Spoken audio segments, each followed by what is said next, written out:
We turn now to Iran's deadly crackdown on anti-government protests. President Trump says, quote, the killing is stopping in Iran, and he said he was told on good authority, but didn't elaborate on exactly where he got that information. Tuesday, the president told CBS Evening News anchor Tony Dokoupil the U.S. would take very strong action if the regime in Tehran hangs demonstrators. Here's what the president said yesterday. There's no plan for executions or executions. Does this mean military action is now off the table against Iran? We're going to watch it and see what the process is.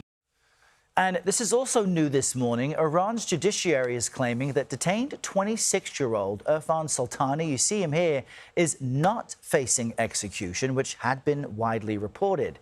However, a human rights group in touch with his family tells CBS News his execution was postponed. Global affairs analyst Jonathan Wachtel joins me now to discuss all of this. He previously served as senior policy advisor and director of communications for the U.S. mission at the UN. Jonathan, good morning. Give us the bigger picture here. What should the American public and our viewers make of what's happening in Iran? President Trump seems to be assured that the executions have ended or have stopped, the killing has stopped. But what should we make of the real picture? You know, Errol, I think what we're looking at is this realization that, the reverberations of any sort of U.S. strike could and a demise, complete demise and rapid demise of the regime in Iran would cause convulsions in the region. There are jitters in the neighboring states, particularly the Gulf nations that have had an adversarial, a complicated relationship with Iran, and then, concerns about how this affects the balance of power between Israel and the region, and considerations that go beyond the absolutely horrific images and heartbreaking ways in which we've watched this unfold with the demonstrators being slaughtered in mass and those concerns.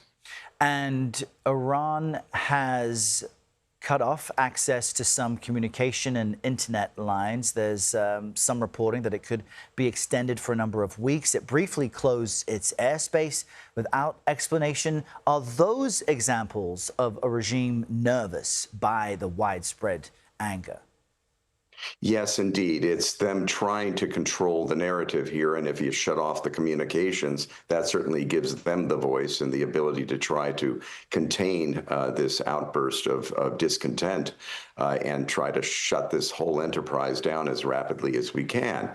And this shift in trying not to stir the situation by executing Mr. Soltani is obviously something very visual that, is something that's being monitored and it's being contained. We're really looking at what may be a phase in which there's an attempt to try to manage the regime, not some sort of situation in which we'd see some sort of regime change that would happen rapidly. And Jonathan, just in our last few seconds, I want to acknowledge President Trump has reacted to the development that the Iranian protester will no longer be sentenced to death. The president quoting that reporting within the past hour saying, this is good news. Hopefully it will continue. Where do you expect things to go from here? One thing that is certain is, and we've seen this with these poor people getting slaughtered and braving going out to protest against this regime, is it is loathed and they want it gone.